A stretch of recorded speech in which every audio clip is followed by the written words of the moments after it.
ہندی پڑھنے والوں کے لیے ایک بہترین تحفہ اللہ کے رسول علیہ الصلاۃ والسلام کی زندگی، جو قرآن، حدیث اور سیرت تاریخ کی عربی، اردو، فارسی تقریباً 125 کتابوں کی مدد سے لکھی گئی پہلی بار ہندی میں سیرت کی کتاب، جس میں حضرت محمد صلی اللہ علیہ وسلم کی پیاری سی زندگی لکھی گئی ہے۔ اس کتاب کو پانے کے لیے آپ اس نمبر پر رابطہ کریں 9548820171۔ حضرت مفتی محمد موسیٰ پلروی۔ اس کتاب کو خود پڑھیں اور اپنے برادران وطن کو تحفے کے طور پر دیں تاکہ انہیں پتہ چلے اللہ کے نبی علیہ الصلوۃ والسلام کی زندگی کے بارے میں۔ سامعین، اس وقت ہم مولانا مفتی محمد شفیع صاحب کی خدمت میں حاضر ہیں۔ مولانا مفتی محمد شفیع صاحب دارالعلوم کے بانی ہیں اور یہ کسی تعارف کے محتاج نہیں ہیں، بہت بزرگ شخصیت ہیں، عالم دین ہیں، دارالعلوم دیوبند کے فارغ التحصیل ہیں۔ وہیں آپ پیدا ہوئے۔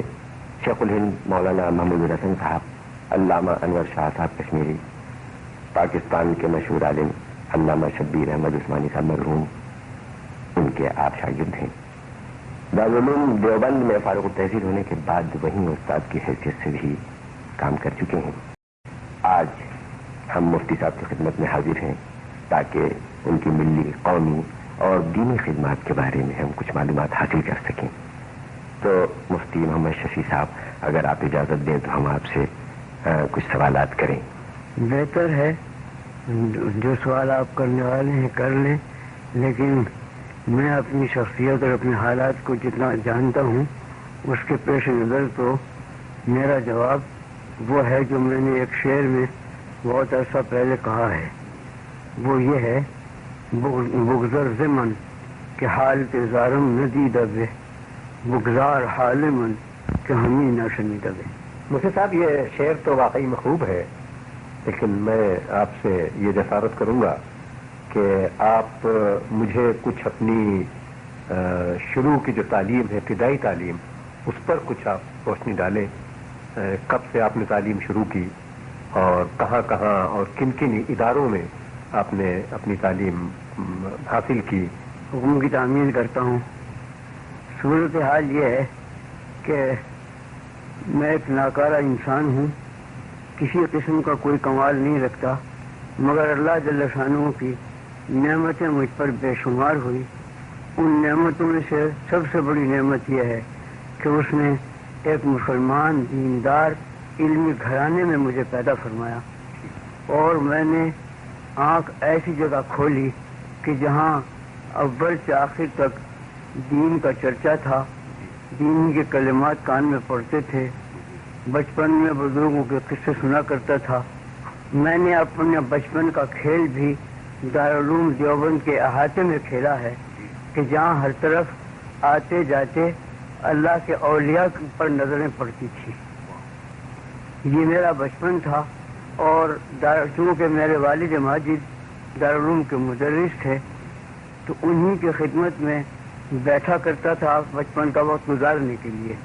اس کے بعد دارالعلوم دیوبند میں حافظ عبدالعظیم صاحب ایک بزرگ حافظ تھے، حفظ قرآن کے استاد تھے، ان سے میں نے تعلیم حاصل کرنی شروع کی۔ اور مجھے یاد ہے کہ میرے والد ماجد کے پاس ایک خط آیا تھا حضرت گنگوئی رحمۃ اللہ علیہ کا، جس میں حضرت گنگوئی رحمۃ اللہ علیہ نے میرے بارے میں یہ لکھا تھا کہ تولد فرزند سے مسرت ہوئی، نام اس کا محمد شفیع رکھنا۔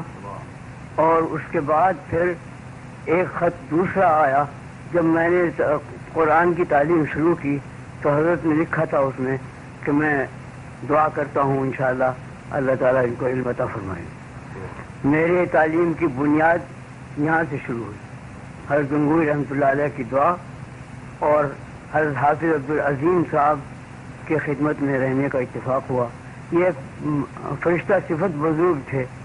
تھوڑے دنوں کے بعد ان کی وفات ہو گئی تو دوسرے اساتذہ کے میں سپرد کیا گیا، اور بالآخر قرآن مجید کی تعلیم سے فارغ ہو کر میں پھر اپنے والد ماجد سے فارسی ریاضی کی تعلیم میں مشغول ہو گیا، اور انہی کی خدمت میں رہتے ہوئے درجہ فارسی کی تعلیم کے زمانے میں میں نے ابتدائی عربی کتابیں بھی اپنے والد ماجد سے ہی پڑھی. سن 30 ہجری تھا غالباً، جس میں میری عمر تقریباً 14-15 سال کی ہوگی. جس وقت میں نے دارالعلوم دیوبند کے عربی درجے میں ضابطے کا داخلہ لیا. تو یہ زمانہ وہ تھا کہ جس وقت حضرت شیخ الہند مولانا محمود حسن صاحب قدس اللہ سرہ دارالعلوم میں درس بخاری دیا کرتے تھے.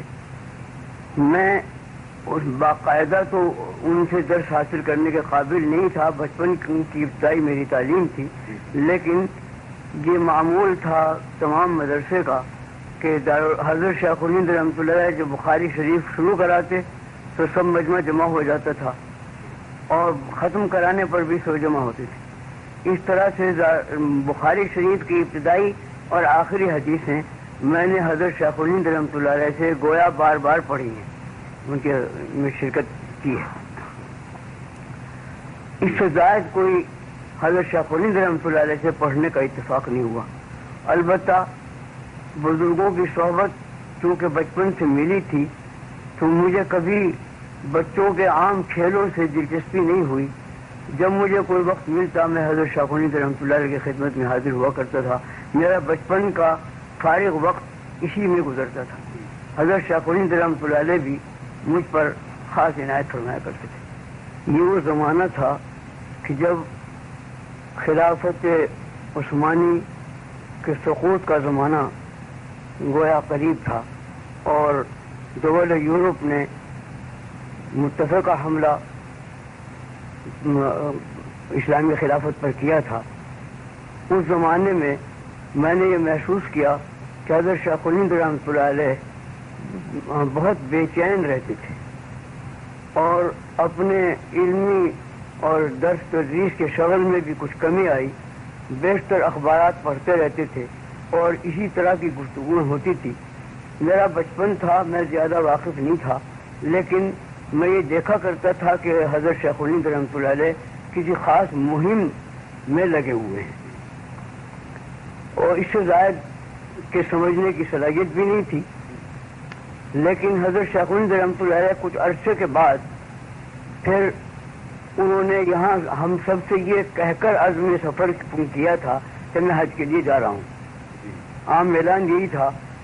ہم اس وقت رو رہے تھے کہ ہمارے حضرت اب حج کے لیے جا رہے ہیں، ضعیفی کا وقت ہے، معلوم نہیں آگے کیا صورت ہونے والی ہے. اس سے زائد ہمیں کوئی خبر نہیں تھی. اس کے بعد ہم نے سنا کہ وہ مکہ معظمہ میں انگریزوں نے ان کو گرفتار کیا، وہ گرفتار کر کے مالٹا جیل میں بھیجا.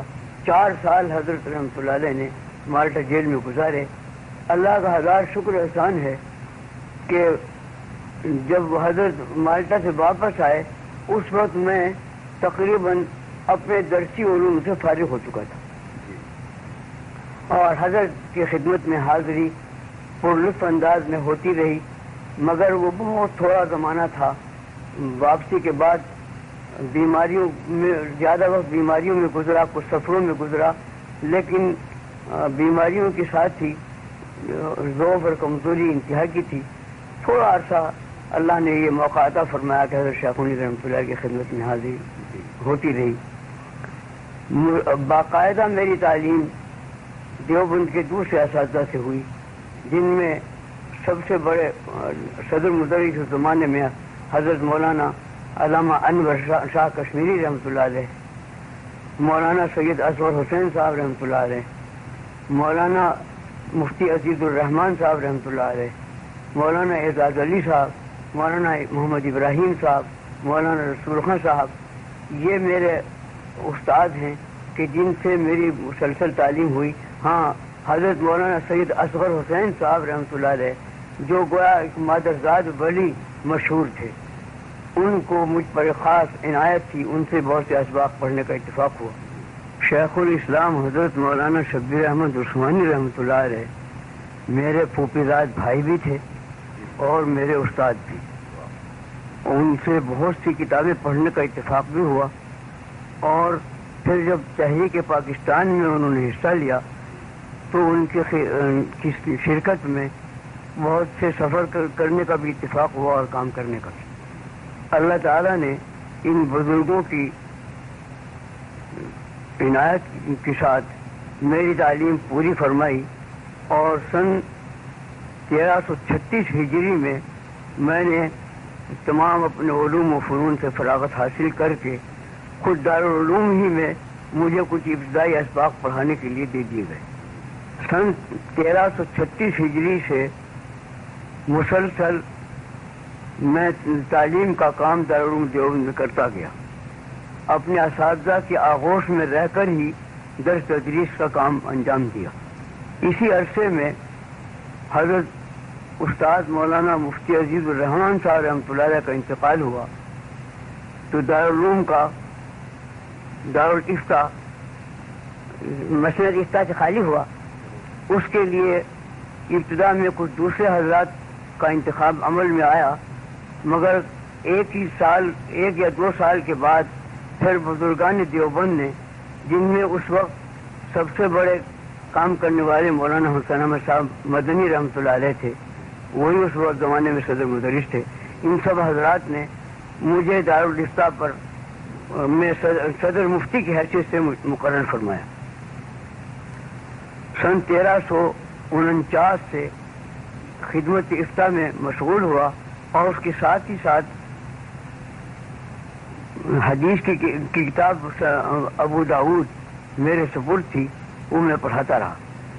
یہ زمانہ کافی گزرا جس میں زیادہ تر خدمت فتویٰ کی میرے سپرد تھی، اور تقریبی انداز سے مجھے اتنا یاد ہے کہ تقریباً 40,000 فتوے میرے قلم سے لکھے گئے جو دارالعلوم کے رجسٹروں میں محفوظ ہیں، اور سنن ابی داؤد ہر سال پڑھاتا گیا۔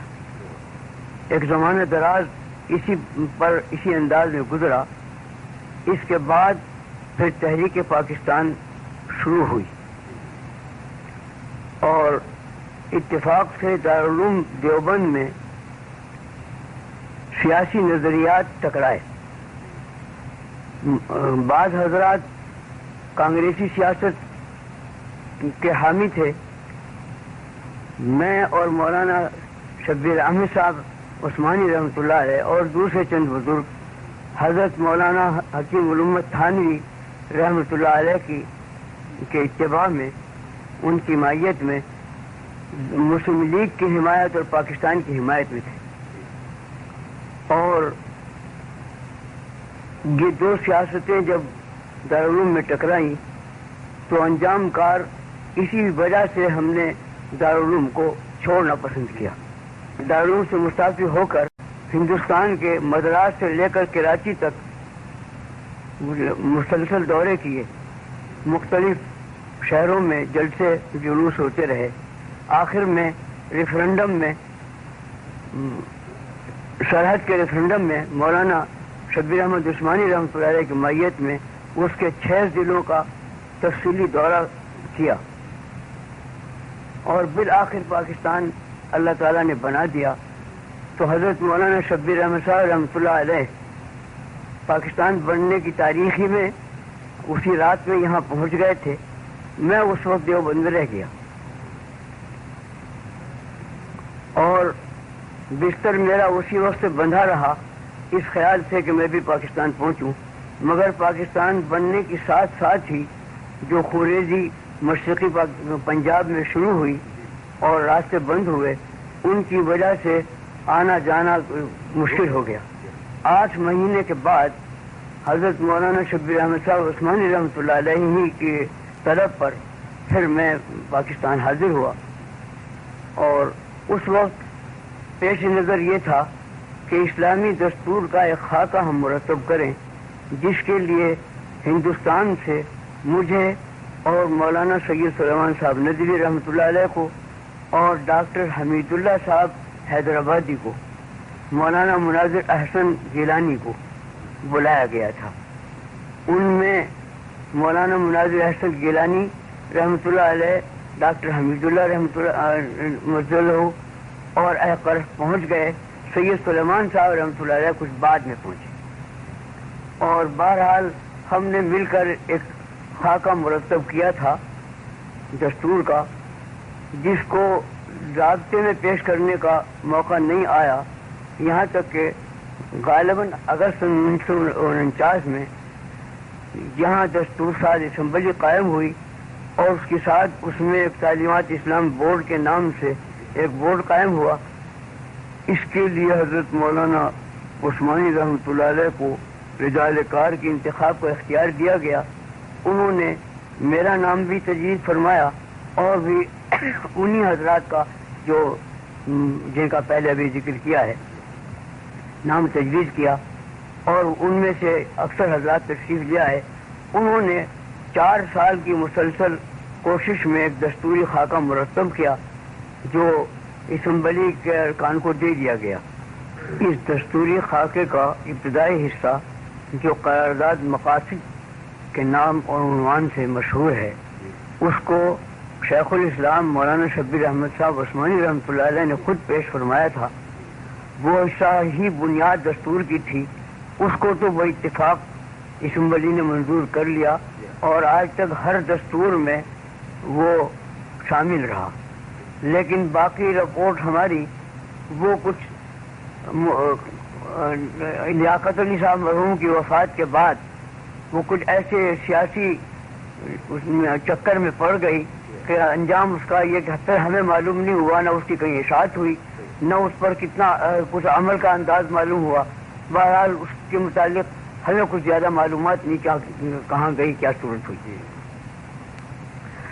بہرحال ہم نے ابتدا میں پاکستان آ کر ایک مقصد تو یہ بنایا تھا کہ یہاں اسلامی دستور، اسلامی قانون رائج ہو، اس کے لیے کوشش جاری رہی اور اپنی مقدور بھر کوشش کرتے رہے۔ دوسرا کام پیش نظر یہ تھا کہ یہاں سیاسی اعتبار سے جو جماعتیں کام کر رہی ہیں، جمعیت علماء اسلام کے نام سے ایک جمعیت پاکستان بننے سے پہلے بنائی گئی تھی ہندوستان میں، جس کے صدر مولانا شبیر احمد عثمانی رحمۃ اللہ علیہ تھے، اور وہ پاکستان بنانے میں بہت پیش رہی اور بحمداللہ اس کے مساعی کامیاب ہوئی۔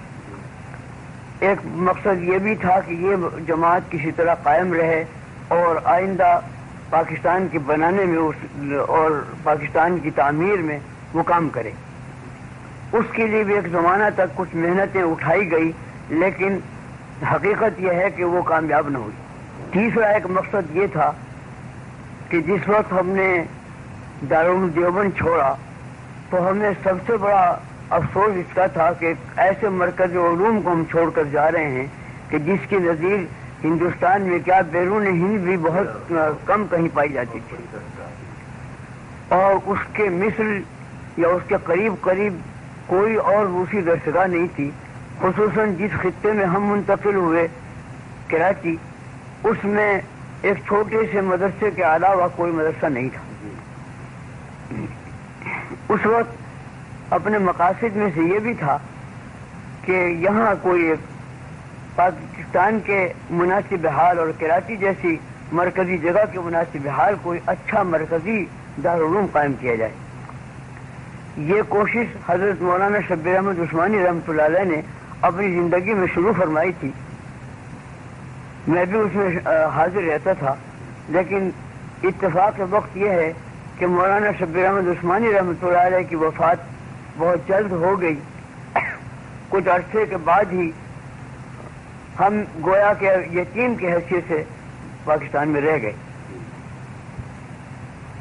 مگر مولانا کی وفات کے بعد یہ خیال اور زیادہ قوی ہوتا گیا کہ ہمیں کوئی مرکزی دارالعلوم یہاں ضرور قائم کر لینا چاہیے۔ اس سلسلے میں کچھ کوششیں کی گئی اور الحمدللہ وہ کامیاب ہوئی۔ اللہ کا شکر ہے کہ آج 22 سال ہو چکے ہیں اس دارالعلوم کے قیام کو، اور روز بروز ترقی کر رہا ہے۔ مفتی صاحب، اس وقت بھی تو آپ اس دارالعلوم کے غالباً صدر ہیں۔ جی ہاں، اللہ تعالیٰ نے اس بندے کے ہاتھ پر دارالعلوم کی بنیاد رکھوائی اور دارالعلوم کی پوری ذمہ داری در حقیقت میرے سر ہے۔ ایک مجلس شورا ہے جس کو پورے اختیارات حاصل ہیں، اس کا بھی صدر میں ہی ہوں. باقی انتظام کرنے والے دوسرے حضرات ہیں جو ناظم کہلاتے ہیں. اچھا مفتی صاحب، آپ غالباً پاکستان بننے کے بعد جب آپ پاکستان منتقل ہو گئے تو اس کے بعد آپ کو کبھی کوئی بیرونی ممالک جانے کا کوئی اتفاق ہوا؟ اللہ کا شکر ہے، حجاز مقدس تو بار بار جانا ہوا حج کے لیے، عمرے کے لیے، اور ایک مرتبہ وہاں رابطہ عالم اسلامی کے اجلاس میں سرکاری طور پر دعوت کے سلسلے میں بھی حاضری ہوئی، اور ایک مرتبہ غالباً سن 56 تھا جس میں دمشق میں ایک مؤتمر عالم اسلامی کے نام سے علماء کا بہت بڑا اجتماع ہوا تھا، جس میں انڈونیشیا سے لے کر مراکش تک کے علماء جمع تھے. اس میں بھی شرکت کا اتفاق ہوا، جس کے اجلاس دمشق میں، پھر اردن میں، پھر بیت المقدس میں، متعدد جگہوں میں ہوئے. اسی سلسلے میں بیروت میں بھی کچھ دیر ٹھہرنا پڑا. ایک مرتبہ سفر جنوبی افریقہ کا، مشرقی کچھ تھوڑا سا مشرقی افریقہ میں اور زیادہ جنوبی افریقہ میں، تقریباً 1 مہینے کے قریب یہ دورہ تبلیغی انداز کا کرنے کا اتفاق ہوا. اچھا مفتی صاحب، یہ جو آپ تبلیغ کرتے ہیں یا وہاں پر ہوئی تبلیغ جنوبی افریقہ میں، تو آپ کے خیال میں کیا کچھ وہ کامیاب ہوئی یا کامیاب ہو سکتی ہے؟ اگر ہم تبلیغ یہاں سے اسلام کی جائے افریقہ میں یا دوسری جگہ، تو وہ آپ کا کیا خیال ہے، کہاں تک ہم اس سے کامیابی حاصل کر سکتے ہیں؟ میرا انداز یہ ہے کہ خصوصی سے جنوبی افریقہ میں بڑی صلاحیت ہے، اور میں نے یہ محسوس کیا کہ باوجود اس کے کہ وہاں کے حضرات ہماری زبان پوری نہیں سمجھتے تھے لیکن متاثر بہت ہوتے تھے. ان کی زندگیوں میں انقلاب آیا. چند روز کے قیام میں بہت سے لوگوں کو میں نے دیکھا کہ جن کی زندگیاں پوری بدل گئی اور بالکل اسلام کے ساتھی میں ڈھل گئی. یہ تو میں نے جنوبی افریقہ میں تجربہ کیا. مشرقی افریقہ میں مجھے زیادہ چلنے پھرنے کا اتفاق نہیں ہوا، لیکن انداز یہ ہے کہ وہاں بھی صلاحیت اس چیز کی موجود ہے اور ضرورت ہے کہ تبلیغ کا زیادہ سے زیادہ پروگرام وہاں چلایا جائے. ایک سوال میں صاحب آپ سے اور کروں گا، وہ یہ ہے کہ آپ دمشق لے گئے تشریف، حجاز گئے اور بیروت گئے اور وہاں کے بڑے بڑے علماء سے ملاقات کی آپ نے، تو آپ کا کیا خیال ہے وہاں کے علماء پاکستان کے متعلق، ان کا کیا خیال ہے، کیا وہ سوچتے ہیں پاکستان کے متعلق؟ جس وقت ہمارے یہ سفر ہوئے ہیں وہ وقت ایسا تھا کہ پاکستان کی طرف سارے عالم اسلام کی نظریں لگی ہوئی تھی اور تمنائیں وابستہ تھی، اور بڑی عزت سے پاکستان کو دیکھا جاتا تھا. جہاں یہ معلوم ہو جائے کہ کوئی شخص پاکستانی ہے تو تمام اسلامی ممالک کے لوگ ان کی بڑی تعظیم کیا کرتے تھے. افسوس ہے کہ دیکھتے ہی دیکھتے یہ نقشہ پلٹ گیا. مفتی صاحب، میں آپ سے حضرت شیخ الہند مولانا محمود الحسن کے متعلق اگر آپ 2-4 جملے بیان فرمائیں تو وہ بہرحال بہت ہی، یعنی ہمارے لیے بہت ہی وہ ایک سرمایہ ہوں گے، کیونکہ یہ بہت بڑے عالم اور بہت بڑے مجاہد تھے. تو میں آپ سے گزارش کروں گا کہ ان کے متعلق چند جملے آپ ارشاد فرمائیں. ان کے حالات پر 2 مستقل کتابیں چھپی ہوئی بھی موجود ہیں. ایک مولانا سید اصغر حسین صاحب رحمۃ اللہ علیہ نے حیات شیخ الہند کے نام سے تحریر فرمائی ہے.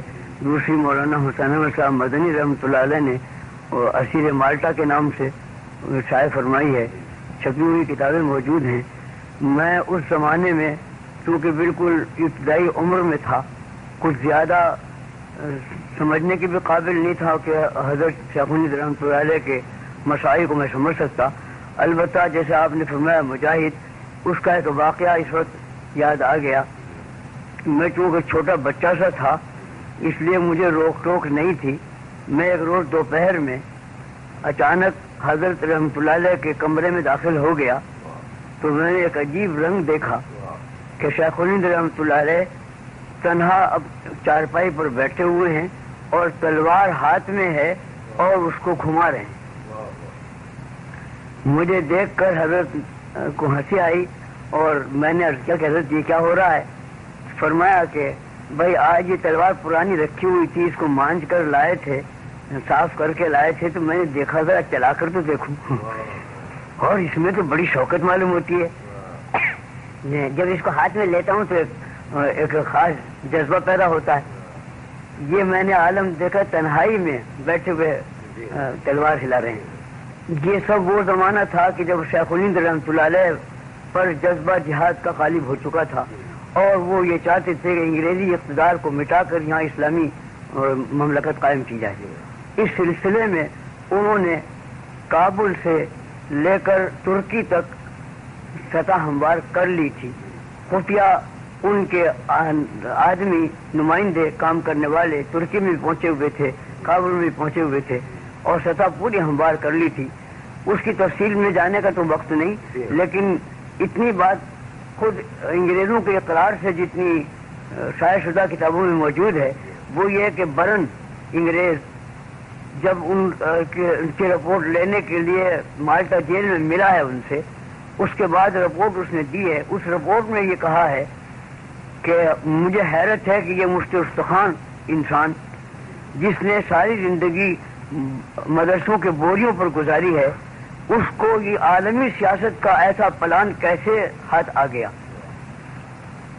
اور یہ یقین ہے کہ اگر ہمیں ان کی سازش کا علم ابھی نہ ہو جاتا تو ہندوستان ہمارے ہاتھ سے نکل گیا ہوتا۔